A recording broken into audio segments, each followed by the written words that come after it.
Suriah itu yang sekarang melakukan pemberontakan dan menumbangkan Bashar Assad itu dulu itu teroris. Ya kan? Al-Jawlani itu teroris. Dia ISIS, dia Al-Qaeda, terus bikin Hayat Tahrirus Syam itu juga kemudian dirubah bermetamorfosis seolah-olah moderat. Yang tadinya pakaiannya pakai jubah sekarang pakai ala barat tuh. Nah, hal seperti ini, metodologi dengan sistem metamorfosis seperti ini besar kemungkinan juga terjadi di sini dengan adanya 0%. Ketika demokrasi ini dihajar, dihancurin, dibuntungi, dicederai oleh Pak Jokowi ya, ini kan belakangan ini udah mulai muncul tuh. Kelompok-kelompok kanan yang semakin getol mempromosikan khilafah, kita harus kembali ke daulah khilafah segala macam. Ini kan adalah pemanfaatan dari celah-celah bolong demokrasi kita.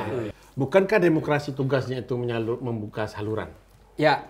Mau kamu aliran kanan garis keras, kiri garis keras, demokrasi kan buka aluran. Nah, ini ayo kita berkontestasi, biarkan publik yang memilih. Jadi memang orang-orang yang ingin mematikan demokrasi itu sebenarnya berselancar di ruang-ruang kebebasan demokrasi. Semua punya potensi untuk mengkhianati negara ini dalam sisi regulasi dan juga ideologi. Itu yang harus kita waspadai. Itu yang harus kita waspadai. Semua punya potensi itu. Itu seperti di Filipina. Ya kan? Belum apa-apa udah saling ancam bunuh kan. Dan bapaknya ikut-ikutan. Ikut-ikutan lagi kan. Kalau presidensial threshold ini diberlakukan di pemilu kemarin, ya bisa jadi orang-orang kayak Gibran nggak terpilih. Saya bukan mengecilkan orang atau melebihkan seseorang ya. Kalau kemudian misalnya adu balap nih, sama-sama dicalonkan oleh partai gitu ya. Misalnya Gibran dicalonkan oleh PSI, terus Anies dicalonkan oleh salah satu partai. Dibalap sama Anies ya kalah lah Gibran.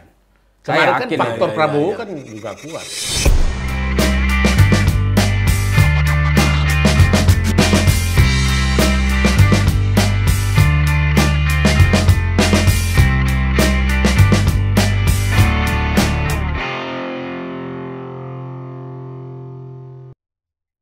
Assalamualaikum, Cak. Waalaikumsalam. Beres di? Engke. Bila datang? Kemarin malam, Cak. Oh, nampak apa bes? Kereta. Bis. Bener nampak bes dari Maturi langsung ke Jakarta, bener? Bukan. Oh, kereta. Kereta dari mampir Jogja dulu, Cak. Oh, kamu itu memang Jogja ya nggak pernah ketinggalan ya. Kehabisan tiket. Dari Surabaya ke ini Jakarta. Sudah mulai nggak enak dialognya ini. Udah kehabisan tiket nanti utang juga ujung-ujungnya nih kan. Ini ceritanya udah kehabisan tiket ini loh. Baru ditanya kabar kok kehabisan tiket. Terus gimana terus? Terus gimana? Kehabisan tiket dari Surabaya Jakarta. Tapi uangnya aman tapi kan? Aman kan? Aslinya nyaris Cak Imam kan nelpon. Wah, kebetulan Cak Imam nelpon. Terus? Tapi pas tak telepon balik kok di-reject. Ya memang saya matikan, saya sudah tahu. Begitu kamu bilang nggak ada tiket tuh, ya namanya kita kan paham, sudah lebih tua saya daripada kamu. Berpengalaman. Paham lagi. Terus gimana ceritanya orang di kereta? Nah, ada apa? Pas ini kan habis. Nah, terus saya rolling ke Jogja. Saya pikir masih libur, Cak. Ternyata enggak, jenengan bilangnya kemarin tanggal 6. Nah iya kamu tuh gimana udah suruh saya bilang masuk tanggal 6 kok malah tanggal 7 itu loh. Ya maaf saya salah ya. Iya. Tapi nggak ada potongan toh ya. Oh enggak. Aman toh? Enggak, masih tahun baru. Oh iya benar. Karena PPN kan nggak jadi naik. Oh iya. Nah, yang 12%. Jadi nggak ada potongan. Kalau ada saya potong kamu itu. Itu PT itu apa itu, Cak? PT apa? Perseroan terbatas. Nggak tahu, saya cuma tahunya PT gitu kemarin. Orang gimana cerita apa orang tentang PT? Ya saya pikir kaitannya tentang apa? Tak kira masalah ini pajak-pajak itu kemarin. Nah, terus? Nah, saya kalau lagi dengerin kan sebelumnya PPN 12%. Singkatan-singkatan gitu kan. Pas denger-denger ada PT. Waduh, apa ini jangan-jangan. Iya, kaitannya tuh apa? Nah, kaitannya dengan pemilu. Mungkin, saya nggak paham juga. Kalau itu kemarin memang MK sedang memutus parliamentary threshold namanya PT. Oh, tak kira naik pajak lagi. Oh, bukan. Bahaya ini. Kalau PT naik pajak itu bahasa Maduranya pongge terus. Dinaikkan terus maksudnya PT itu. Nah, itulah dia. Dari PT nah, juga itu. Dia. Makanya saya itu karena yang Madura ngenmangen. Iya. Ngen-ngen. Ngen-ngen iya. Iya, kemarin MK tuh mutus itu. Ini sebentar lagi mau ada Cak Islah sama Charles. Nah, mau Cak Islah kalau. Jadi saya juga nggak banyak tahu juga soal itu, tapi kemarin orang makan tuh juga tanya-tanya soal PT itu gimana nih, katanya kalau nyalon presiden nggak usah pakai ya saya kan nggak bisa jawab nih. Katanya Islah mau mampir, dia nanti pulang dari mana? Nanti kalau Assalamualaikum. Wah, ini kan udah datang belum kan? Waalaikumsalam. Saya. Wah, Assalamualaikum, Cak. Wah, Cak. Ini teman saya, Charles. Dari mana? Dari Padang lah. Emang kenal? Udah dong. Kita kan kenal dengan semua orang. Sana. Iya. Agak di ujung. Dari Imbang ya? Dari Imbang. Iya. Oh, jadi sudah kenal sama Cak Islah? Udah, saya kenal orang Padang itu 2. Satu Ferry Amsari, satu Charles. Dua-duanya gede banget. Saya kenal orang Madura banyak. Ya. Enggak, kalau ini udah kurus. Dulu gede banget. Karena pembandingnya Ferry, Cak.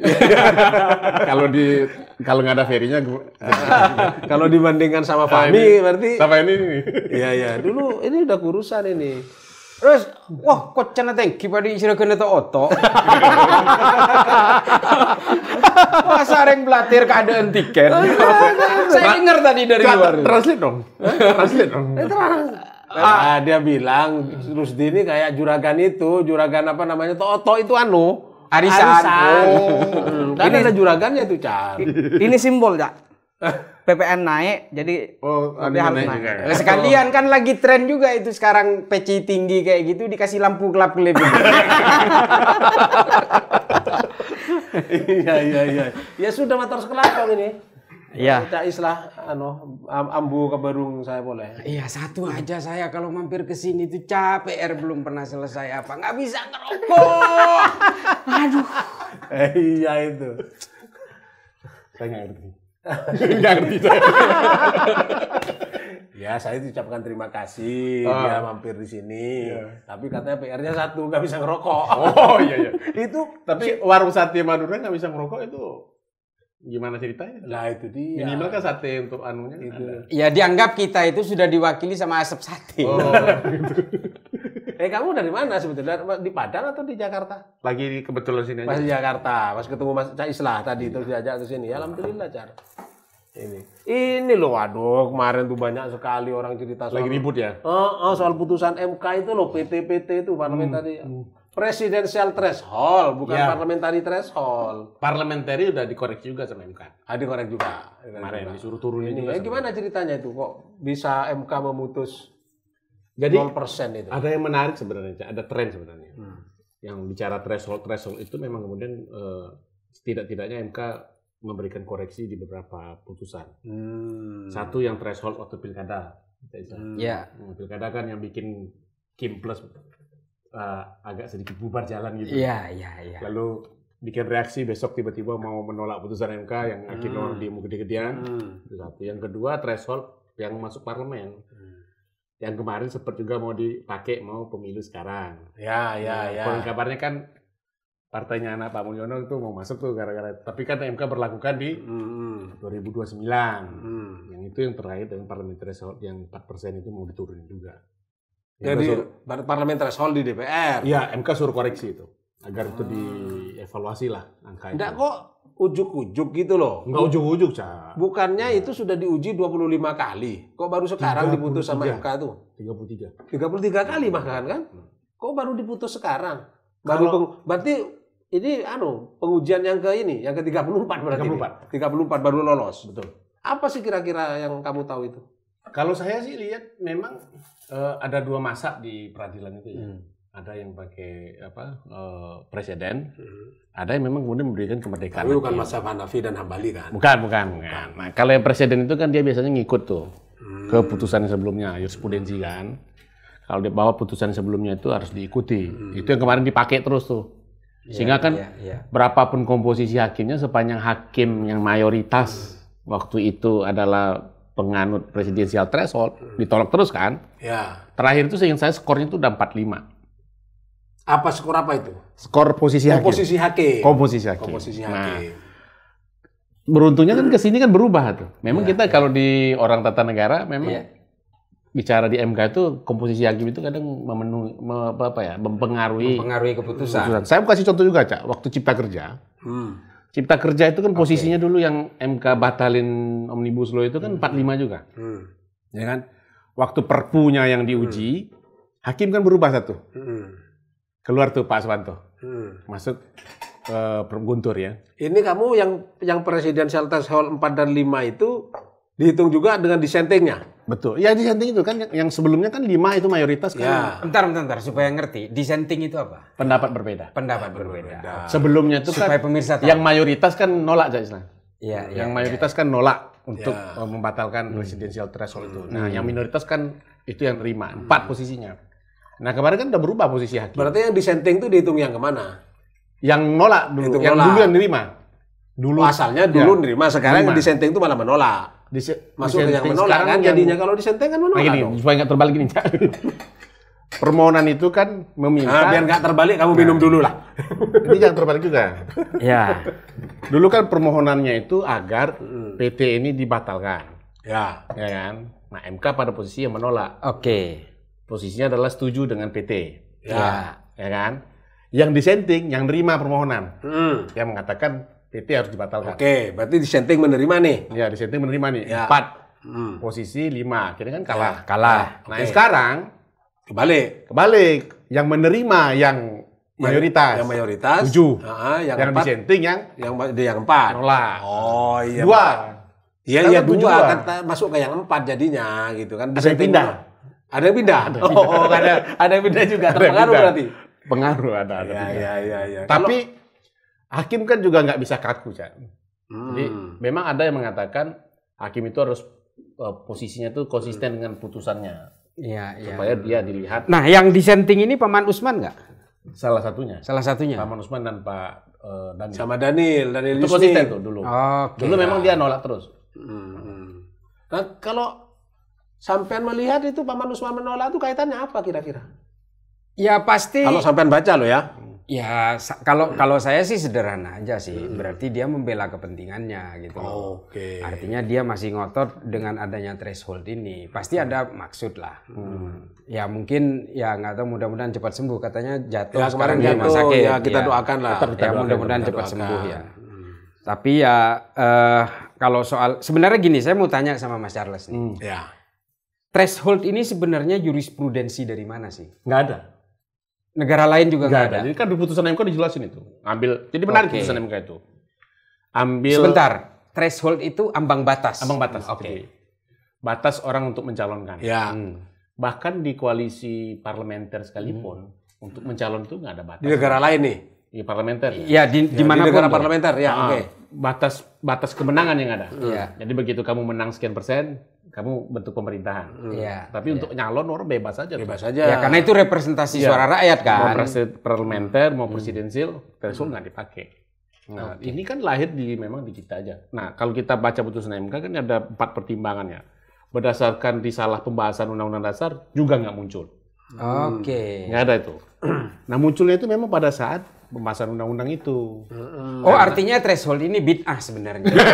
Iya. Bid'ah demokrasi. Bid'ah demokrasi. Bid'ah demokrasi. Bid'ah demokrasi nih. Oh, bid'ah demokrasi aja gitu ya. Bid'ah demokrasi berarti. Nah, di situ. Pertanyaan saya lagi nih, karena saya bukan ahlinya dalam soal tata negara ya. Kalau artinya threshold ini munculnya periode kapan tuh? Mulai dari pemilu pertama. Dari 2000 reformasi. Ya, 2004 kita pemilu langsung pertama. Pak SBY kan udah dipaksa untuk threshold itu kan. Tapi waktu itu kecil. Ya. Sehingga ada 5 calon masih kita. 2%. 15. 15. Oke. Yang presiden kan? Sehingga kan ada 5 calon waktu itu. Senang kita kan ada putaran kedua. Ya. Nah, setelah itu kan nggak ada lagi. Nggak lebih dari 3. Dan nggak pernah ada putaran kedua lagi. Enggak begini. Kan kamu tadi cerita kalau parliamentary threshold juga sudah dikorek-korek. Iya, udah mau diturunin juga. Dulu gagasan mengenai, ini kalau nggak salah ya, gagasan mengenai parliamentary threshold, itu kan konsepnya dalam rangka penyederhanaan partai politik. Iya. Sehingga perlu dibentuk threshold. Itu salah satu aja, Cak. Nah, kalau misalnya nanti threshold-nya juga dinolkan seperti Parliamentary-nya seperti presidensial threshold. Berarti kan akan banyak partai politik. Nggak masalah kan? Enggak, karena kembali kepada konsep penyederhanaan partai politik itu bagaimana? Penyederhanaannya itu kan anu aja, Cak, berdasarkan preferensi pemilih aja, alami aja. Artinya kuncinya ada di KPU. Dari hasil pilihan orang dong. Hasil pilihan orang. Siapa yang nggak dipilih? Idealnya begitu. Iya. Ya sesuai pilihan orang. Kan. Karena kan nanti kan dia secara sederhana kan ngerucut ya. Kalau kita lihat Amerika, kan Amerika tuh partai kan juga banyak ya. Iya. Kemarin itu kan. Capresnya juga banyak, ada 6 kalau nggak salah saya. Iya. Nah, ada yang independen bahkan. Ya kan, di partai pemilunya juga, peserta pemilu juga banyak. Zaman saya dulu ada Green Party. Iya. Ada independen Oh party. iya, kamu pernah tinggal di situ Iya ya? dong. Pamer. Ada partai liberalnya. Mentang-mentang tinggal orang Bangkalan tinggal di Amerika 7 tahun pamer. Saya 3 hari tinggal sana. Ya, terus. Jadi ada orang bangga, saya bukan sehari 2 hari loh di Amerika. Dia bukan sekolah, dia pemilik perpustakaan. Ya betul. Terus. Nah, tapi secara alamiah di Amerika kan akhirnya kan mengerucut itu. Iya. Akhirnya muncullah 2 partai yang dominan. Kamu jangan sering-sering ganggu orang bicara aja kamu ini. Biar lebih fokus, Kak. Oh iya. Kalau kata orang Minang tuh berunding itu setelah makan, Kak. Kalau di sini nggak sambil makan. Sambil makan. Orang Madura begitu. Oh iya. Jadi kalau kita ngobrol tiba-tiba tidak ada genggu istilahnya ya kan? Berhenti ngobrol ya? Genggu ya masih istilahnya. Ya, cemilan. Cemilan. Itu kurang asik. Okay. Nah, ini genggu ini. Tapi yang kapasitas besar. Terus. Ini asli. Iya. Bukan lilin kayak itu. Saya tadi khawatir juga. Ternyata kena prank. Saya sengaja belum sarapan tadi kan. Enggak, ini asli ya. Dilihat itu kayaknya bukan gitu. Ini asli, tapi beli di tempat lain. Itu belum matang itu. Kalau matang nggak enak. Semakin nggak enak maksudnya. Jadi dia gitu. Nah, akhirnya alamiah kan dia prosesnya. Ya, Muncullah 2 partai besar yang ideologis bahkan. Ya. Nah, kita kan nggak pernah muncul begitu. Karena gara-gara threshold ini orang dipaksa kawin. Partainya dipaksa kawin. Nggak pernah ideologis jadinya. Bukan yang saya maksud di parlemennya, bukan yang termasuk di parlemen juga, Cak. Ya, di parlemen itu kan nanti ketika partai itu memang nggak dapat kursi, ya sudah, hangus kamu. Makanya kan sekecil apapun suara itu. Dulu kan waktu di 99 saya ingat ya, ada 1 kursi ya. Partai yang 1 kursi. Jadi ketika hangus dia tidak boleh menghidupkan diri lagi. betul. Oke. Variabel berikutnya itu kan kita kan mau membuka kebebasan berserikat berkumpul secara luas atau membatasi, kan pilihannya kan itu. Nah, skenario pilihan-pilihannya itu kan ada. Salah satunya memang kemudian kan orang kemudian mengatakan ini partai-partai kecil nih kan kayak teman-teman buruh. Kan kita walaupun bagaimanapun kawan-kawan buruh kan juga banyak, tapi kemudian merasa berat kemarin bikin partainya berat, masuk parlemennya juga berat. Dan yang kedua itu yang penting itu suara hangus ya. Gara-gara parliamentary threshold kan berapa suara dari P3 hangus, suara dari Perindo hangus, termasuk PSI juga hangus. Cuma pertanyaan saya itu gini, Mas Charles. Nggak apa-apa ya? Nggak apa-apa. Ini ngobrol kok, Iya. bukan diskusi. Enggak, takutnya ada diatur sama skenario, enggak. Tema ini nggak ada skenario. Jadi misalnya nih, tidak lolos parliamentary threshold Dulu. ya, misalnya nih, nanti nih pemilu ke depan ini, kan partainya otomatis tidak punya kursi di DPR pusat. Betul. Apakah partai ini akan dibubarkan? Nah, kita kan ada 3 jenis partai. Ada partai politik peserta pemilu, partai politik bukan peserta pemilu. Ya. Nah, kan? Lalu partai politik yang dapat kursi di DPR. Nah, kan itu beda-beda. Kalau partai politik peserta pemilu yang kemudian lolos verifikasi KPU. Ya. Kalau partai politik saja yang tidak peserta pemilu lolos verifikasi Kumham. Ada juga banyak. Hanya berbadan hukum doang. Iya, berbadan hukum doang. Ya. Itu kan banyak itu, ada partai. Ya, banyak. Nah, Ratusan itu. ratusan itu. Nah, lu termasuk partai yang terakhir itu yang dapat di DPR. Nah, jadi sebagai partai dia bisa itu aja, tetap kerja kan. Oh iya. Jadi masuk parlemen itu rewardnya begitu. Berarti yang belum ada di Indonesia itu adalah partai yang tidak lolos parlemen. Itu kan mestinya tidak boleh lagi ikut pemilu dalam rangka konsep penyederhanaan partai. Begitu kan logika yang kamu bangun. Kemarin kan disuruh daftar lagi ya. Ya. Verifikasi Kan mestinya kalau penyederhanaan, kalau dia sudah tidak lolos, ya sudah tidak usah daftar lagi, gabung aja ke partai Kemarin yang ada. kan begitu. Tapi ya nggak bisa juga dong. Kan di provinsi sama kabupaten dia bisa ada, punya Cak. Nah kursi. itu di situ menariknya. Jadi makanya ini Iya ya, kan? ini Kalau yang dia kita makanya kemudian kan menarik jadinya ketika kalau kemudian dia dibubarkan begitu saja juga nggak benar juga kan? Karena itu tadi Iya, karena ada posisi kabupaten, partai kota, dan politiknya provinsi. untuk menaungi yang ada di kabupaten kota Nah, provinsi. yang di itu kabupaten beda. kota dan provinsi itu biarkan saja keberadaannya, tetapi pada pemilu berikutnya dia nggak boleh ikut, kan mesti begitu kalau penyederhanaan, karena nggak lolos PT di pusat. Bisa nggak begitu? variasinya beda-beda aja. Variasi beda-beda. Ya, Karena nanti kalau kita bikin seperti itu kan artinya kan juga kita membangun sistem kepartaian terpusat juga, Cak. Sementara kita harus akui sistem kepartaian kita itu juga ada yang berbasis lokal.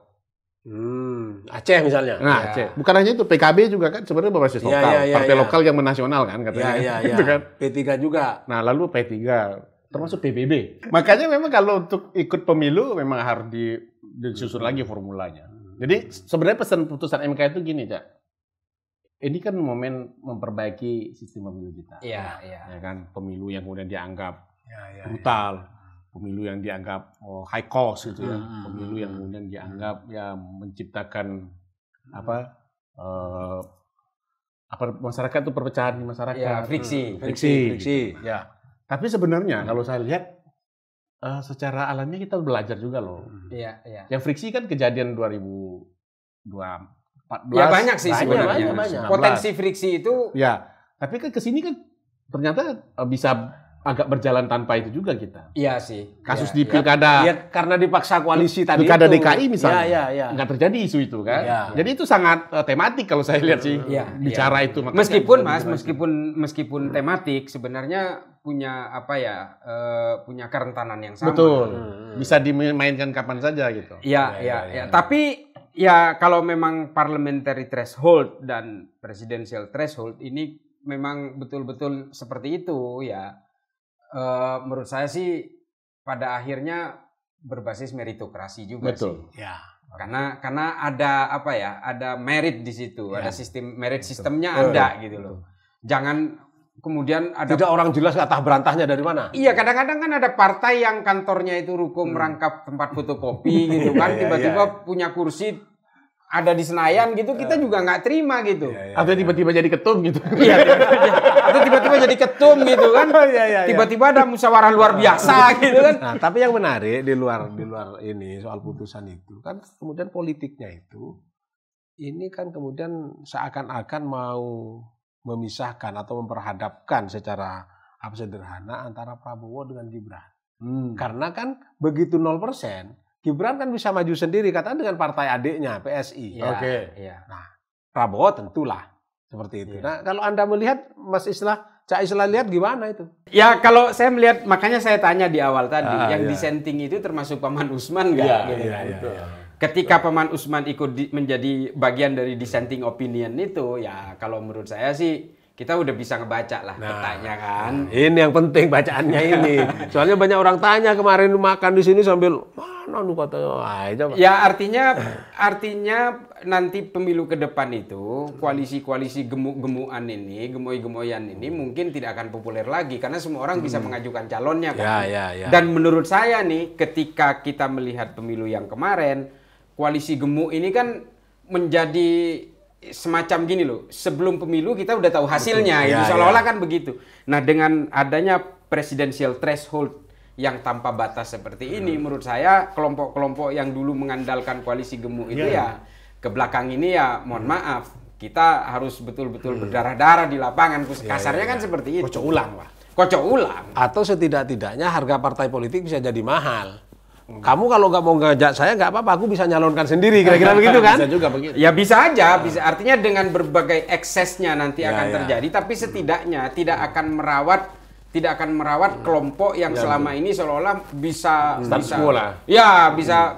dengan gampangnya. Yang penting koalisi gemuk dia besar, most likely dia akan menang. Keluar juga bahasa Inggrisnya. Dia kemungkinan besar akan menang. Gitu. Iya. Nah, dengan adanya ini artinya ada semacam merit system yang akan terbangun. Itu yang kita inginkan sih. Merit system jelaskan dong apa itu? Merit system itu jangan-jangan dari sistem menikah.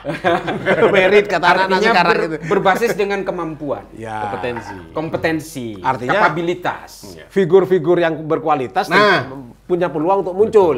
Ya, artinya gini loh. Ya, kita kasar-kasaran aja lah ya. saya nggak usah terlalu ditutup-tutupi gitu ya. Kalau presidensial threshold ini diberlakukan di pemilu kemarin, ya bisa jadi orang-orang kayak Gibran nggak terpilih, gitu loh, nggak akan dipilih orang gitu. Apalagi mungkin ke depan ini dia hanya didorong oleh partai kecil gitu kan, partai kecil punya adiknya gitu misalnya, ya bertarung aja gitu dan bisa jadi akan sangat sengit sekali gitu. Tapi kan partai-partai itu kan masih banyak yang dia sungkan sama Pak Jokowi. Ya tapi kan semua orang nggak bisa diatur keinginannya, apalagi ini bersifat kolektif. Belum ketua-ketua partainya. Ketua partai ini kan juga state seeker semua ini, pencari panggung semua.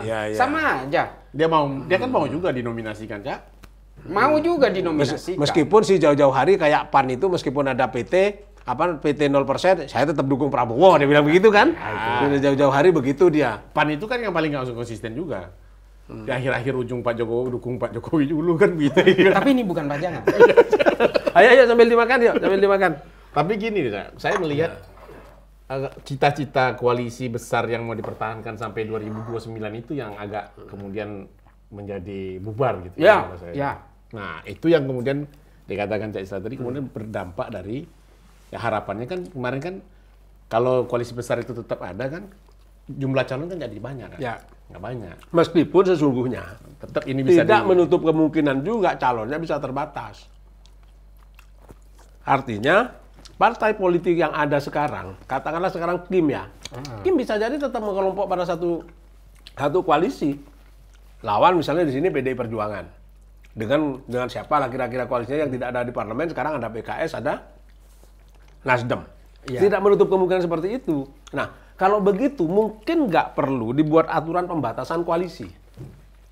Kan di putusan MK salah satu di bagian akhir itu poinnya mempersyaratkan bahasanya kan konstitusional engineering itu.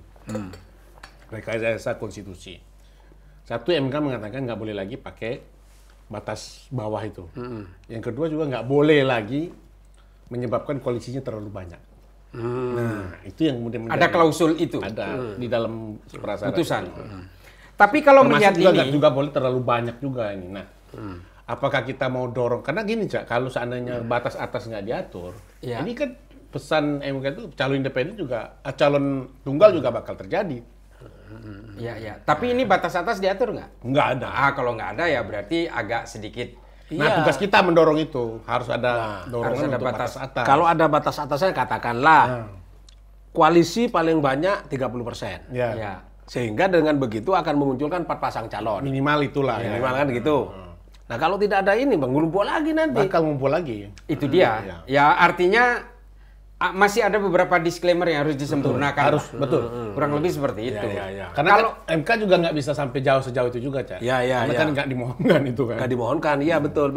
Tapi nanti MK ini kira-kira akan menjadi semacam jurisprudensi untuk pembuatan undang-undang. Oh iya harus ya. Kalau nggak kan di challenge lagi. Artinya harapan kita itu nanti ada di undang-undang pemilu dong. Undang-undang pemilu. Nah, batas kan tahun atas. ini mau dibahas nih. Nah, kalau kaitannya dengan dinasti politik lah. Nah, dinasti politik ya. Dinasti politik itu kan muncul di era Pak Jokowi lah ya, dan itu dikaitkan dengan keluarga dia. Membesar, bukan muncul. Kalau munculnya dari dulu. Ya, membesar di era Pak Jokowi dan itu dikaitkan dengan keluarga beliau. Ya kan, yang anaknya, menantunya segala macam itu. Nah, dengan itu gimana? Ini kaitannya juga dengan Paman Usman tadi yang disenteng itu. Enggak, kalau menurut saya ya sebenarnya terlalu obviousnya, terlalu nyatanya dari permainan politik dinasti itu kan ketika Gibran menjadi wapres. Kalau persoalan Bobi jadi apa? Oke lah, itu masih banyak orang yang melakukan itu. Hal yang sama masih bisa. Bahkan anak beranak di dalam parlemen pun banyak terjadi. Cucu sampai cucu. Nah, tapi ketika Gibran itu di-endorse dan kemudian didorong untuk menjadi wapres melalui rekayasa konstitusi lah kira-kira. Bukan hanya itu, ketika bapaknya masih menjabat pula kan. Nah, ini kan kemudian ini menguat gitu. Nah, aturan atau putusan-putusan MK ini sebenarnya akan menjadi satu tahap awal ya bagi kita untuk betul-betul melaksanakan demokrasi dengan merit system tadi. Menurut saya itu ya. Yang penting nanti kalau memang harapan kita soal ambang batas atas segala macam itu dilakukan oleh undang-undang pemilu, itu akan lebih keren lagi. Ya kalau enggak ya percuma aja kan. Seperti itu. Ya sekarang kita bisa bayangkan lah. Saya bukan mengecilkan orang atau melebihkan seseorang ya. Kalau kemudian misalnya adu balap nih, sama-sama dicalonkan oleh partai gitu ya. Misalnya Gibran dicalonkan oleh PSI, terus Anies dicalonkan oleh salah satu partai. Dibalap sama Anies ya kalah lah Gibran. Saya Saya yakin. faktor Prabowo kan juga kuat. Ya. Makanya orang terima Gibran, bahkan kan di dalam Artinya di Pilpres pun arahnya kan sudah penting diskualifikasi, ada kompromi itu kan. Iya, iya. Secara enggak, batinnya kita saya mengatakan menyimpulkan sederhana dari omonganmu, Chan. Artinya bahwa Pilpres kemarin itu yang memenangkan Prabowo Gibran, peran Jokowi nggak terlalu gede, gitu kira-kira maksudnya. iya. Orang-orangnya yang gede perannya, Mas. Enggak lah, ya Kalau dia nggak pernah bilang cawe-cawe kan. Tapi ya, orang-orangnya. dua orang ini simbiosis lah. Simbiosis ya. Mutualism lah. Orang-orang sekelilingnya Pak Jokowi itu kalau kata orang Minang itu alun takilek lata kalam. Jadi Gitu. belum bergerak Pak Jokowi, dia udah tahu tuh apa maunya Pak Jokowi. Oh gitu, ya. Gitu ya. Itu dia. Pokoknya Pak Jokowi belum ngambak, baru. Nah, itu udah tahu tuh. Iya. Nah, gitu. Seru juga peribahasa itu. Cuma kita suruh ngulang kayaknya susah. Balun takale. alun takilek lata kalam. Alun takile latakalam. Jadi kita pikir bahasa Arab. belum ngomong ini orang dia udah tahu. Oh nih. iya. Memang Padang itu banyak gitunya. Apa? Basanding Sara apa tuh? Ada bahasa isyarat. Iya. Menarik gitu ya. Itu aja. Jadi selalu makanya kemudian kan Pak Jokowi nggak pernah direct ya. Apalagi katanya orang Solo kan. Mana pernah ada perintah langsung gitu. Ya, semuanya pakai majas lah. Nah, itu. Nah, dengan begitu maka ini kan banyak calon yang akan muncul tentu. Yang potensial sekarang bisa kita sebut ada Anies Baswedan. Ya. Ada Prabowo, Ada Pak Mahfud, ada Pak Mahfud MD, ada Gibran, Ganjar, yang lupa. Mas ada Ganjar. Banyak kan pilihan masyarakat Iya. berarti kan, dengan begitu kan. Betul. Nah, dengan pilihan yang banyak begini ini gimana cara kita mengedukasi masyarakat itu?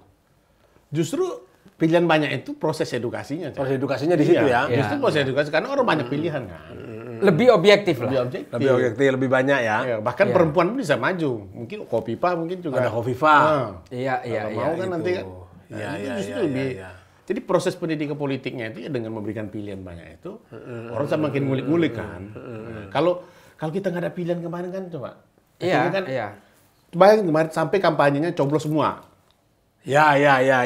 Untuk ya. tidak kemudian mengatakan golput nggak usah datang ke TPS.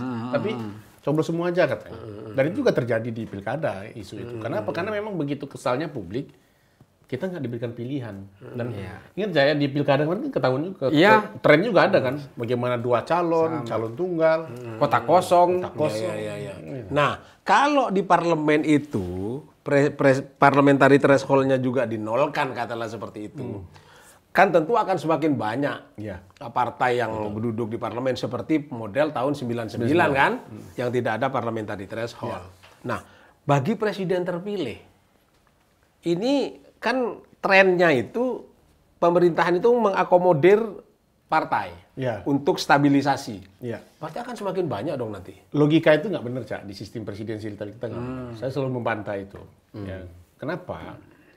Karena desain konstitusi kita itu sudah meletakkan, ini kan kekhawatiran ala parlementer, Cak. Iya. Seolah-olah kalau presiden itu minoritas di parlemen, dia akan mudah dijatuhkan. Iya. Nggak ada cerita. Nggak ada. Kita Kita beda nggak ada dengan sejarah- Amerika lah ya. Kita nggak ada sejarah impeachment seperti Korea. Iya. Korea kan lagi bergejolak ini. Bahkan kita nggak ada sejarah yang agak keras seperti di Filipina misalnya. Iya. Jadi desain konstitusi kita itu sudah menjaga presiden untuk tidak selalu. Contoh, di proses legislasi, kalau presidennya undang-undangnya macet, dia bikin perpu, bahkan dia bikin perpres, bikin PP itu banyak dilakukan, banyak kok ketentuan-ketentuan di bawah itu. Lalu di proses anggaran, kalau macet pakai tahun lalu, kita nggak kayak Amerika yang di shutdown. Amerika lebih ngeri lagi kan, Cak? Iya. Anggarannya macet, shutdown pemerintahan. Kita enggak. Bisa. Pakai plafon tahun lalu. Isinya presiden yang menentukan. Mau kayak gitu. Nah, saya akan kembali ke Apa-apanya dekrit lah. Nah, saya akan kembali ke banyaknya calon nih, Cak Isla ya. Ya. Calon tentu bermunculan, banyak orang berkualitas. Tadi sudah sebut ada Anies, ada Mahfud, ada Khofifa, ada segala macam itu kan. Nah, Ridwan Kamil. Ridwan Kamil juga. Ada tentu Prabowo dan Gibran akan maju juga nih sebagai incumbent. Iya Apakah tetap bersama atau sendiri-sendiri, bisa. Ya. Nah, tantangannya yang didiskusikan oleh orang-orang yang makan di sini itu soal netralitas. Jadi kalau parcok misalnya gitu, pengerahan aparat tetap dilakukan, percuma juga ini. Artinya partai yang incumbent yang berkuasa yang bisa mengendalikan kekuatan itu masih bisa menjadi pemenang. Itu menurut sampean gimana itu kira-kira? Ya setidaknya kalau banyak calon seperti itu ya, justru logistik itu tidak tersentralisasi. Kemarin itu tersentralisasi karena memang hanya ada beberapa calon dan di situ sudah jelas kan bendera masing-masingnya udah jelas. Dan orang berpikir sederhana, kalau mau ikut gerbong gede atau gerbong kecil kan sederhana Itu aja. Dan bagi calonnya sendiri juga, kalaupun misal dia kan pasti akan mati-matian juga kan memberikan asupan-asupan logistik ke timnya segala macam. Menurut saya ini agak sedikit meminimalisir dari seperti bansos lah kemarin. Itu kan akhirnya battleground-nya itu ada di masyarakat tuh. Termasuk juga mungkin kekuatan-kekuatan aparat penegak hukum kemarin yang melakukan habis-habisan. Yang nekan-nekan itu ya. Ya, itu juga. Itu kemungkinan tidak akan terjadi kalau calonnya ini banyak dan memang betul-betul didorong oleh banyak partai. Yang kita takutkan kan ini persoalan transaksionalnya aja. Ya. Nah, makanya menurut saya kembali ke yang tadi, ambang batas ini menjadi penting nih. Ambang batas ini, ambang batas koalisi. Ambang batas atas. Ambang batas atas. Ya, artinya kan koalisi itu dibatasi. Ya. Mau tidak mau, memang harus ada 4 atau 5 calon. Dan mau tidak mau, negara harus menyiapkan anggaran untuk putaran-putaran berikutnya. Saya melihat begini sekarang, ini kaitannya dengan ambang batas itu. Seperti ini mungkin bisa jadi salah perasaan saya. Perasaan saya itu, partai ini kayaknya nggak ada yang tertarik untuk berbicara soal putusan MK ini kan. Nah, bukan nggak tertarik. Wait and see, Cak. Oh, wait and see. Kalau dilihat sejarahnya, Karena kayaknya adem-adem aja kalau nih, dilihat Cak. sejarahnya, itu sebagian besar. Gerindra pun juga termasuk yang dulu pernah ini loh. Saya di putusan MK itu ada loh pemohonnya itu Fadlizon. Iya, zaman mereka belum berkuasa Nah, kan. ini kan partai yang kemudian dulu yang sekarang besar itu kan dulu kecil-kecil juga, Cak. Ya, ya. Nah, dia pasti pada posisi yang kemudian sebenarnya setuju PT ini dihapus. Tapi ketika dia udah besar, kemudian dia gini. Makanya kemudian sekarang lagi nimang-nimang. Makanya belum berani yang kemudian. Kenapa? Karena terlalu dini juga ngomong itu. Ini kan secara tidak langsung kan putusan MK ini kan mengkritik koalisi besar. Ya. Lalu tiba-tiba kemudian orang yang di Pukulan partai- lah, pukulan buat koalisi yang hegemonik. Nah, koalisi besar itu ada di pemerintahan. Ya. Terus secara euforia mungkin nggak partai-partai yang ada pemerintahan akan merespon, wah ini bagus gitu kan bahaya buat dia kan. Iya. Seolah-olah langsung membangun garis demarkasi. Oh saya pro ini, ntar dulu. Dia kan akan lihat masa Enggak, tar dulu. mayoritasnya. Saya mau tanya, keputusan MK ini final and binding? Iya dong. Oke. Dan justru kalau nggak salah saya baca di media kasih statement peluang direvisi oleh DPR. Kan ini masih panjang, masih ada 5 tahun nih. Betul. Ya kan? Ya. Di akhir masa jabatan atau menjelang pemilu. Ya. Biasanya DPR nih kan Iya. melakukan revisi-revisi undang-undang. Betul. Itu gimana peluangnya? Apa artinya peluang untuk mengabaikan putusan MK? Betul. Nah, kalau saya sih lebih pada posisi yang positif aja. Satu, ini udah masuk prolegnas tahun ini. Iya. Revisi undang-undang pemilu pilkada itu udah masuk. Oh, prolegnas saya. Udah masuk prioritas tahun ini. Dan itu posisi DPR pun sudah, oh ya kita bahas, macam, tapi belum bicara isu terima atau tolak putusan MK. Jadi normalnya udah mau dibahas ini. Nah makanya kita harus bahas dari sekarang. Makanya seluruh sumber daya harus kita gunakan supaya nggak terlalu dekat juga dengan pemilu. Karena nanti kan kalau masih ada juga yang pro kontra, kita bisa berproses ya. Ya, Ke MK lagi kan gitu. Jadi saya bayangin kalau setahun ini selesai, kalau ada yang masih mau nggak puas, masih ada dispute ke MK. Ya. Nah, setidaknya 2026 udah selesai nih ke MK ini kan. Soalnya kan ada pengalaman kemarin. Iya. MK 90 last minute kan. Ya, last minute kan. Dispute udah nggak sempat. Ada putusan 60 dan 70 yang kemarin yang kalau tidak dikeroyok oleh kita, itu kan Jadi lolos juga lolos pada juga. akhirnya gitu. Iya. Nah, Mas Islah, Cak Islah ya, sampai ini kan dia kan luar negeri kok Inggris kemana? Orang dalam. Ceramahnya itu tentang ideologi, terorisme apa segala macam. Saya ingin tanya, PT 0% itu seberapa besar peluang partai agama atau partai ideologis muncul? Nah, ini perlu pembahasan juga. Iya, betul. Makan dulu. Membangun anunya. Iya. Karena pola yang terjadi nih, pola yang terjadi kalau kita lihat Suriah nih, ya. Suriah contohnya. Iya, Suriah. benar. Suriah itu yang sekarang melakukan pemberontakan dan menumbangkan Bashar Assad itu dulu itu teroris. Ya kan? Al-Jawlani itu teroris. Dia ISIS, dia Al-Qaeda, terus bikin Hayat Tahrirus Syam itu juga kemudian dirubah bermetamorfosis seolah-olah moderat. Yang tadinya pakaiannya pakai jubah sekarang pakai ala barat tuh. Nah, hal seperti ini, metodologi dengan sistem metamorfosis seperti ini, besar kemungkinan juga terjadi di sini dengan adanya 0%. Artinya filtrasi dari kelompok-kelompok itu bisa aja terjadi. Nah, salah satu pola dari kelompok ini ketika dia melalui jalur amaliyah darat, kasarnya ya, melalui jalur amaliyah darat secara kekerasan itu sudah tidak berhasil, besar kemungkinan dia masuk. Nah, ini contohnya juga nih. Ketika demokrasi ini dihajar, dihancurin, dibuntungi, dicederai oleh Pak Jokowi ya. Ini kan belakangan ini udah mulai muncul tuh. Kelompok-kelompok kanan yang semakin getol mempromosikan khilafah, kita harus kembali ke daulah khilafah segala macam. Ini kan adalah pemanfaatan dari celah-celah bolong demokrasi kita. Nah, ini yang harus kita antisipasi juga. Yang sekarang kan bisa aja orang berkelompok bikin partai, yang penting kita bisa didukung oleh komunitas. Ya udah, yang penting satu aja dulu di Senayan tuh. Nah, yang jangan salah, Senayan ini adalah tempat membuat regulasi. Nah, itu yang kita takutkan tuh. Saya mau nanya nih, Cak. Saya potong ya. Bukankah demokrasi tugasnya itu membuka saluran? Ya. Mau kamu aliran kanan garis keras, kiri garis keras, demokrasi kan buka aluran. Nah, ayo kita berkontestasi, biarkan publik yang memilih. Ya, kita kayak janjian gitu ya. Nah, gimana tuh? Padahal pertanyaan ini yang saya minta. Kok kayak kita udah rembukan di luar? Padahal enggak. Gimana tuh? Jadi memang orang-orang yang ingin mematikan demokrasi itu sebenarnya berselancar di ruang-ruang kebebasan demokrasi. Itu adalah pola yang dilakukan oleh kelompok-kelompok ekstrim, kelompok-kelompok far right wing segala macam itu yang ada di Afrika di mana-mana. Bukan hanya dalam kelompok yang mengatasnamakan Islam ya, yang kelompok Kristen garis keras, yang anti demokrasi pun. Ya, Hindu supremasis yang ada pakai si Levitsky itu kan ya, demokrasi juga. Iya. Orang yang menang dengan cara demokratis. Sangat betul. Makanya Mansur Olsen gitu bilang bahwa orang-orang yang ingin merusak demokrasi itu tidak mungkin dia bergerak di luar demokrasi. Kalau ingin menghancurkan demokrasi, maka salah satu caranya adalah melakukan infiltrasi ke dalam, lalu dia mengubah secara evolusi. Nah, di kasus Indonesia, kalau saya lihat, kita bisa lihat ya, saya agak sedikit optimis ini. Kenapa? Kalau Indonesia itu kan dalam segi ideologis kan kita sebenarnya nggak ada yang keras ya. Begitu dia masuk ke instrumen demokrasi, semuanya menjadi ke tengah. Ambil contoh PKS deh. Dulu PKS kan di awal-awal 99 kan keras ya. Jadi absorb gitu ya. Sekarang kan dia justru kan masuk ke tengah juga kan. Masuk ke tengah juga ya. Istiwa yang mereka bikin acara di Ritz-Carlton itu kan menjadi titik balik PKS kompromi. Dan dia akhirnya udah ditinggalkan oleh kelompoknya yang kan.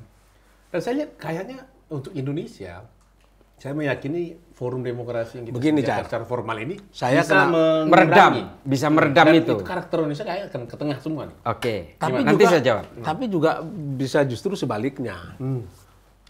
Ideologisasi agama yang kemudian mengarah pada terorisme atau ingin merubah Pancasila menjadi negara Islam. Justru peluang ada di sini sekarang. Dengan partai ini kan.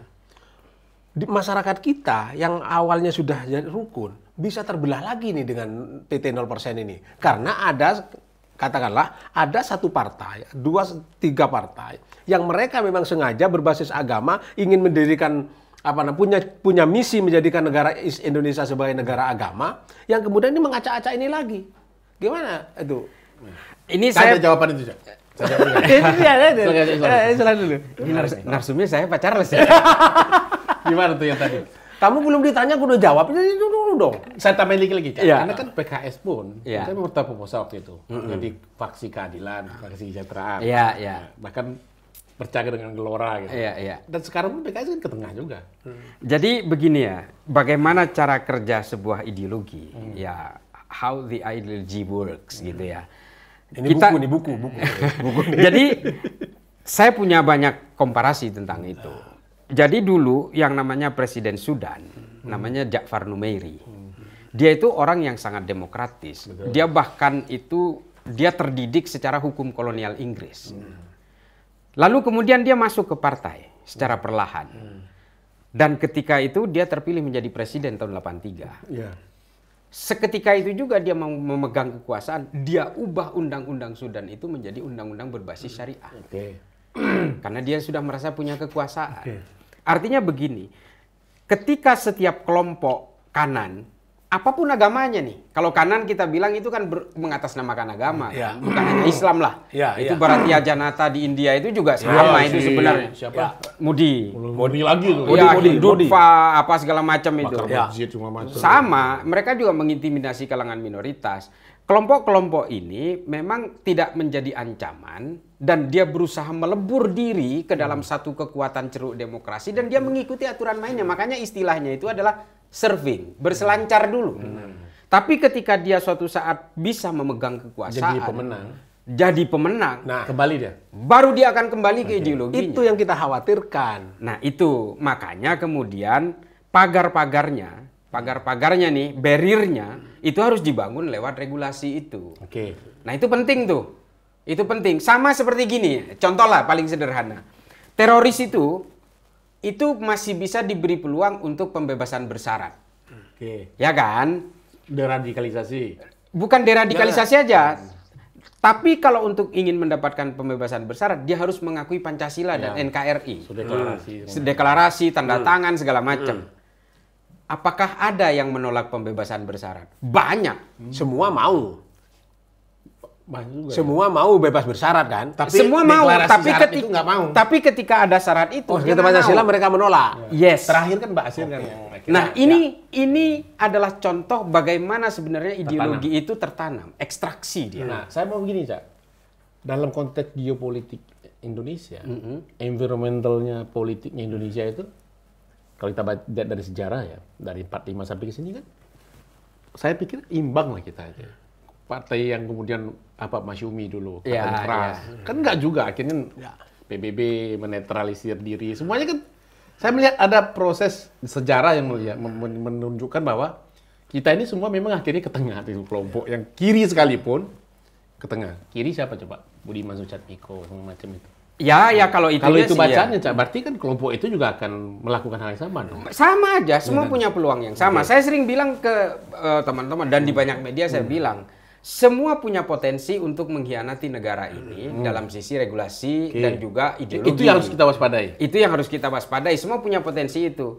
Oh, sekarang ini teroris mengatasnamakan Islam secara mayoritas. Karena apa? Karena agama mayoritasnya Islam. Apakah orang Syiah itu punya potensi? Punya. Kalau satu negara Syiah semua, revolusi juga kayak di Iran. Gitu loh. Betul. Dan kalau misalnya ini semua isinya adalah orang Katolik, sama seperti tentara Irlandia Utara, sama juga melakukan aksi terorisme. Nah, ini makanya kemudian panduan yang paling jelas itu adalah ideologi negara, apalagi Indonesia. Kita punya itu kan. Pancasila. Itu, dan itu menjadi aturan pemilu tentunya kan. Tidak boleh berkampanye SARA dan produk-produk gitu kan. turunannya. Itu. Jadi untungnya kan itu saya lihat ya, di secara masyarakat kita memang pada posisi yang ke tengah juga kan. Mohon maaf juga nih, Cak. Kadang-kadang isu-isu kan pada titik tertentu nggak laku. Jangankan partai Islam garis keras, partai Islam yang tengah aja, kan nggak laku juga, nggak pernah juga menang pemilu kan. Ya, artinya bukan soal laku nggak laku ya. Kalau partai-partai yang masih mengakui demokrasi, meskipun dia mengaku sebagai Islam, dia akan tetap menganggap bahwa Indonesia ini bukan negara agama. Artinya dia hanya ingin menjaga makosid gitu istilahnya Hanya ingin menjaga supaya makosidus syariahnya Islam itu jangan sampai dilanggar dengan tindakan-tindakan koersif negara kan itu fungsi pengawalannya. Tanpa formalisme agama. Nah, yang menjadi masalah ini kalau kelompok-kelompok seperti ini berjuang perlahan, merangkak crawling revolution istilahnya, lewat jalur-jalur demokrasi, kalau dia dominan, pada akhirnya akan mengubah sama seperti Taliban kan. Dulu orang di Kabul tuh nganggap gini, Taliban tuh, wah itu petani, itu orang gunung. 20 tahun dia merangkak dari distrik ke distrik sampai nguasain Kabul dan akhirnya betul-betul mengubah negara gitu. Nah, itu yang tidak boleh terjadi di Indonesia. Tidak boleh terjadi. Makanya kerangka hukum yang dibuat itu harus menjadi barrier dari orang-orang yang punya niatan jahat itu. Gitu. Saya itu kan coba berpikir begini.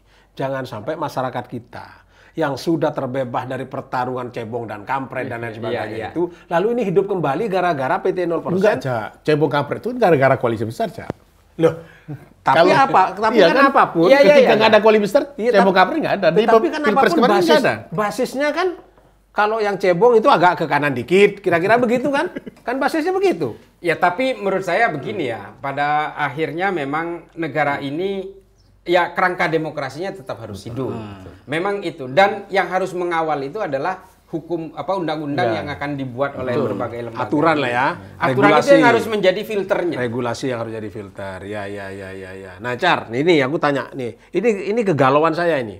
Oke lah. Apa namanya? 2, 3. Aku udah 3 nih. Aku 2 baru. Oh iya, 3 dulu baru aku tanya. 3 biar sama. Nah, gini Car. Oke lah ya. Ada peluang. Kalau misalnya DPR ingin mengabaikan putusan Mahkamah Konstitusi lalu dia melakukan revisi terhadap produk undang-undang politik dalam hal ini undang-undang pemilu lah ya. Putusannya MK diabaikan. Tidak dianulir sama sekali. Lalu kemudian kita maju lagi ke MK, menguji lagi. Masih dibatalin. Bisa kena nebis and idem nggak itu? Enggak dong. Enggak. Yang PT aja kan berkali-kali, Cak, boleh. Positif tuh ya. Undang-undang yang sama. Kalau PT kan belum diputus. Oh, itu sama posisinya ya? Iya. Oh iya. Kalau PT udah diputus. Putus ditolak dan diterima, kira-kira begitulah ya. Oke. Jadi nebis in idem di MK itu tidak ketat dalam artian bahwa nebis in idem itu apa? mengajukan perkara yang sama untuk diuji. Kalau dipidana saya tuh karena sering Jeopardy. Saya karena sering dengar Pak Mahfud itu idola saya bicara nebis and idem, saya juga ikut-ikutan. Padahal artinya belum tahu juga saya. Misalnya orang ini udah pernah didakwa korupsi ya, nggak boleh lagi kalau udah pernah diputus, nggak boleh lagi didakwa dengan perkara yang sama. Jadi kalau itu kan nggak ada kepastian hukum. Nah, kalau kayak Mas Hasto ini gimana? Di pengadilan namanya nggak disebut, putusannya sudah inkrah, kok masih juga dipanggil dan jadi tersangka? Gimana ceritanya? Ini apa kita sama-sama nggak tahu? Atau ini episode selanjutnya? Kalau tanyakan ke penyidik aja. Ini penyidik gimana? Kita undang aja ke sini kalau gitu. Penyidiknya ya. Kita tanyain. Boleh aja, Cak. Kalau dia berani. Kita tanyain penyidiknya, berani nggak dia menjelaskan itu? Ya kan, orang tidak disebut-sebut tiba-tiba ditersangkakan, misalnya gitu. Tapi udah bener episode berikutnya kalau gitu. Kita jangan di sini semua, nyampur nanti. Karena harus ngundang penyidik, biar penyidiknya yang kalau jelasin. Ini cara keluar dulu kita, syuting lagi, ganti baju. Itu. Nah, yang Cak ceritakan itu kan udah kejadian di putusan 60. Ya. Nah, mereka mau coba tolak putusan MK di Pilkada. Betul. Itu beresiko. Publik pasti akan merespon. Artinya tidak akan mungkin kemudian muncul perpu seperti kemarin. Enggak. Terlalu beresiko. Terlalu beresiko. Jadi saya ingat pidatonya si ini Pak, bukan pidato, orasinya yang Negeri Para Berdebat itu. Puisinya itu.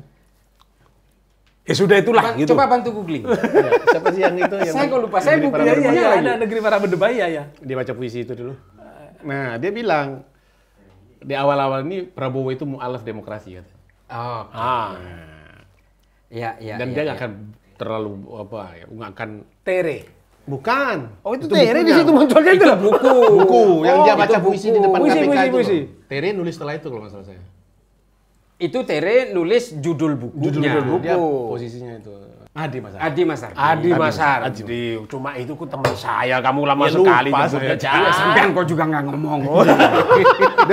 Saya pernah dengar. Gimana Mas mualaf demokrasi? Dia bilang Prabowo itu mualaf demokrasi hari ini. Sehingga dia pasti tidak akan berani juga dan tidak akan mau ya melakukan hal-hal yang kemudian memang bertolak belakang dengan demokrasi. Makanya kan dia putusan 60 kemarin kan perintahnya Prabowo kan untuk tidak dilanjutkan pembahasan undang-undang yang pilkada itu. Kan ada perintah. Itu pengakuannya si apa? Aduh, ada yang ngomong tuh. Ada si ini yang di DPR. Si ini yang Orang Padang juga. Kamu sebutkan partainya aja biar gampang. PDIP, dia bilang itu di forum DPR. Ini kalau nggak ada perintah Pak Prabowo, pasti lanjut pembahasan undang-undang pilkada itu katanya. Yang itu loh, yang bikin marah-marah orang terus, yang orang Padang. Ya kamu orang Padang aja nggak kenal, bagi saya orang PDIP Madura, orang Padang. Siapa ya? Terry. Bukan yang cowok. Ya Terry. Arteria. Itu Terry. Arteria dah. Ya. Sorry, Cak, udah lupa.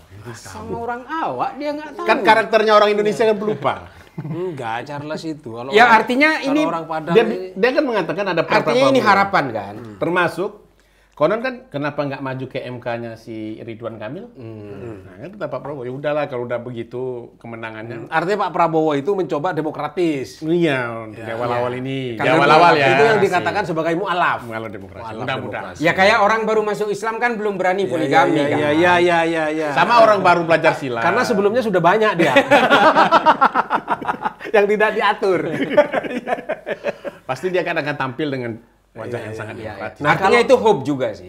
Nah, kalau begitu, harapan kita terhadap Pak Prabowo Makanya demokrasi itu, Cak. Demokrasi itu makanya bicara pembatasan. Sebentar. Orang Madura itu kalau ngomong Pak Prabowo, kadang-kadang kegelincirnya Pak Prabroro.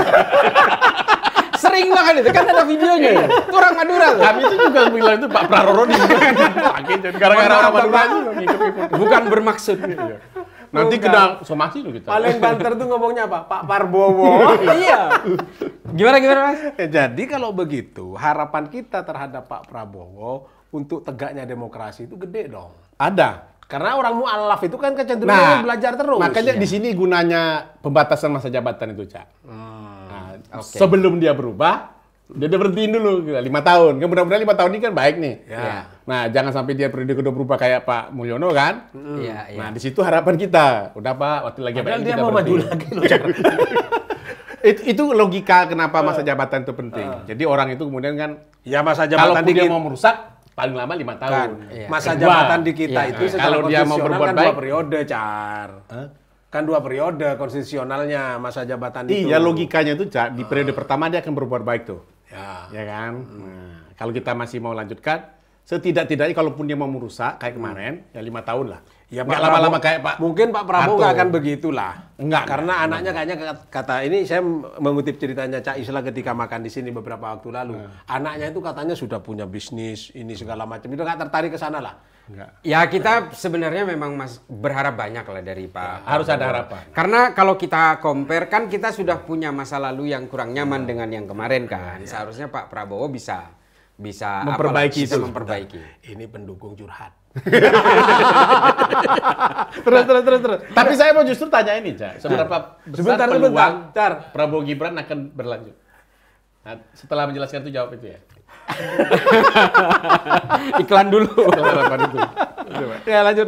Ya kalau menurut saya ya ini adalah try and error-nya nih. Boleh. Selama 5 tahun ke depan ini try and error. Tapi yang jelas kita kembali kepada postulat politik yang paling dasar. Pak Prabowo juga tidak mau membesarkan anak macan. Yang kedua tidak mungkin ada matahari kembar. Nah ini adalah postulat politik yang dipakai dimanapun di seluruh dunia. Di rumah tangga pun juga begitu. Kan? Iya pasti. Meskipun kita cenderung Kayaknya kamu mau bikin matahari kembar di rumahmu ya? Nggak boleh. Nggak boleh. Maksudnya nambah 4 gitu.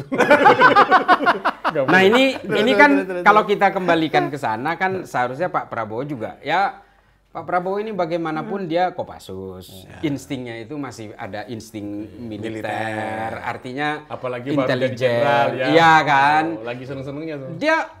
Saya yakin orang akan banyak jadi gini berpikir Pak Prabowo seolah-olah nggak tahu apa-apa gitu ya. Saya yakin nggak seperti itu. Ya. Pak Prabowo juga pembaca buku. Ya. Artinya kita banyak berharap. Statement-statementnya yang mungkin kadang-kadang susah karena spontanitas yang. Ya menurut saya ini adalah seeking format gitu ya. Kalau di dalam istilah politik itu sedang mencari format Pak Prabowo ini sebenarnya. Termasuk kan dia lagi nguji juga loh. Nah, tadi Iya pasti. Pembantu-pembantunya itu kan. Udah pasti itu. pertanyaannya Charles tadi dijawab juga. Yang mana? Ada Char? Berumur panjang nggak? Ya itu try and error-nya itu. Koalisi itu yang kamu katakan. Ya, Enggak, antara duet ini. Duet pasangan ini. Itu trial and error-nya ya sampai mungkin 2-3 tahun ke depan ini. Kalau ternyata yang salah satu ini sudah tidak menunjukkan loyalitas, atau misalnya overrated misalnya, itu pasti salah satunya itu pasti ada yang akan tampias gitu. Itu udah pasti, dan itu tandem-tandem politik dimanapun seperti itu, seperti di Filipina. Ya kan? belum apa-apa udah saling ancam bunuh kan, dan bapaknya ikut-ikutan lagi kan. Nah ini yang satu bapaknya udah meninggal ya. Iya. Ya ini bapaknya Enggak. sih. Keikutsertaan bapak tuh Itu fenomena tambah ya. pemicunya. Fenomena keikutsertaan bapak itu ya. Ya itu kan itu adalah gambaran dari tandem politik yang tadinya mesra, jalan bareng, kampanye bareng, artinya kesepakatan bareng. Toh pada akhirnya juga pecah ketika dua-duanya ini menjadi state seeker gitu, pencari panggung ya. Apalagi Faktor bapak pengaruh nggak itu, Cak? Di Filipina saya lihat faktor bapak. Oh iya, faktor bapak Faktor berpengaruh. bapak Padahal berpengaruh. ini kan masalahnya pemilih Filipina ini, kita bicara Filipina, ini adalah pemilih-pemilih baru yang tidak tahu siapa Marcos. Ya, sama kejadian kita kan? Iya sama lah, sama seperti milenial yang hari ini kan. Nah ini adalah gambaran bagaimana tandem sebuah politik itu memang tidak mungkin ada yang abadi itu.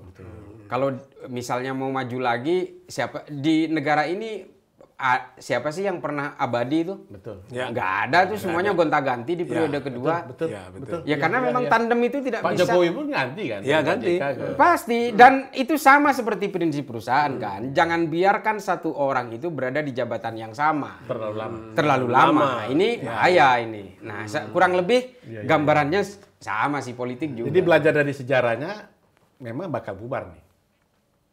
Dari Gimana? Ya itu tadi yang dari Pak SBY juga kan? Iya. Yang satu kedua beda. Iya.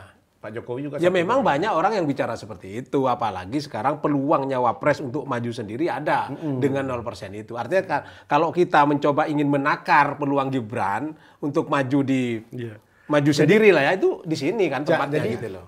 Kalau saya membahasakan secara tidak langsung, wakilnya Pak Prabowo itu dua.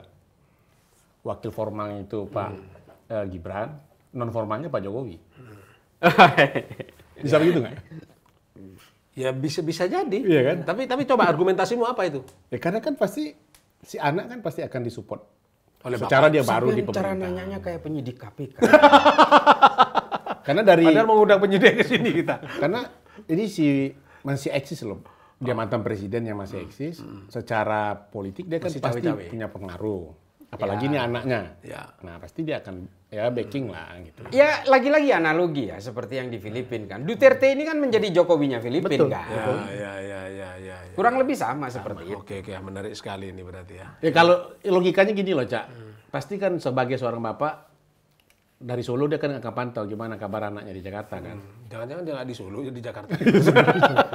Dia gimana kamu hari ini kerja apa, ngapain aja? Ya biasa lah, itu kan pertanyaan wajar sebagai orang tua. Bapak kan. Kok kemarin anak, kok iya. waktu ratas kamu diam aja, kok nggak ngomong-ngomong, nah, gitu pasti ada. Pasti dimonitor. Iya. Itu manusiawi lah. Manusiawi. Oke lah kalau matur sekelangkong. Oke. Matur sekelangkong Cak Islam, matur sekelangkong Charles. Apa tuh? Kamu udah ke sini datang 2 kali masih Makasih nggak ya. paham matur sekelangkong. Makasih. Orang Padang tuh ini ya namanya itu ya kayak Charles. Oh iya, bagian dari akulturasi sebenarnya. Iya, Napoleon. Dulu ketika saya kenal dia pertama kali itu waktu kita di Mataram kan? Mataram. Iya. Mataram ada acara itu.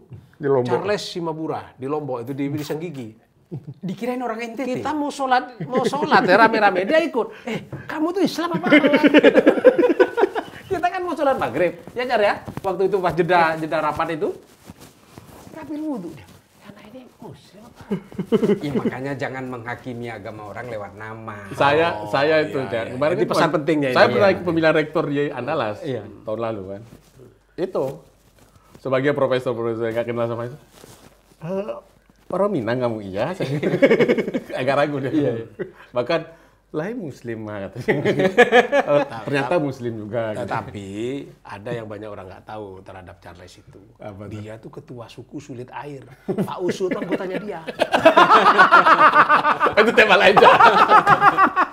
Oke, terima kasih. Matur sekelangkong, Cak Islam. Depade. Sudah Rabu ke sini. Depade ya? Ya. Ya, Depade itu Charles, terima sama-sama. kasih. Kamu ini udah lama nggak kesini, kayaknya sudah sejahtera, nggak mau makan makanan rakyat Enggak, lagi Cak. kamu nih. Pokoknya saya itu kalau ketemu Cak Imam itu saya ingat itu Bu Baria. Itu orang Madura pertama yang saya kenal. Bu Baria itu. Tapi kan saya kalau di sini aja pakai bahasa Madura. Apa dipilih Oke, munyil ya dulu. sekali ya? lagi, matur sekelangkong, terima kasih Cak Isla, terima kasih Charles, Yap. terima kasih penonton semua yang sudah bersedia atau meluangkan waktu menonton Sate Demokrasi, sajian tentang demokrasi. Sate demokrasi di dunia hanya ada di sini. Yang lainnya sate ayam, sate kambing. Ini sate demokrasi, sate Padang. Jadi hanya di sini. Oleh karena itu jangan lupa tonton terus Sate Demokrasi dan jangan lupa subscribe dan kasih komen. Komen terbaik dapat sate, syaratnya datang ke sini. Saya Cak Imam. Assalamualaikum warahmatullahi wabarakatuh.